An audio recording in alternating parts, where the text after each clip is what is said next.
Sejarah Minangkabau, Ekspedisi Pamalayu, Dara Petak dan Dara Jingga.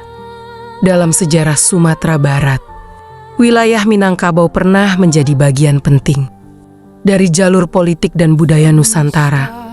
Pada abad ke-13, Kerajaan Singhasari di Jawa mengirim ekspedisi Pamalayu ke wilayah Sumatera yang kala itu berada dalam pengaruh Kerajaan Melayu. Ekspedisi ini bukan sekadar penaklukan, melainkan upaya membangun hubungan politik, diplomasi, dan pengaruh kekuasaan.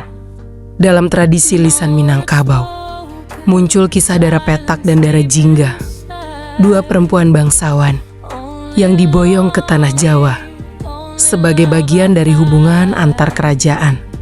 Mereka sering dimaknai sebagai simbol pertemuan dua peradaban, Minangkabau dan Jawa. Namun hidup dalam folklore memperlihatkan bagaimana perempuan, adat,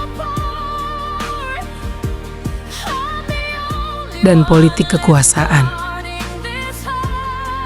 saling terkait dalam sejarah Nusantara. Hingga kini, Dara Petak dan Dara Jingga dari peristiwa besar bernama Ekspedisi Pamalayu.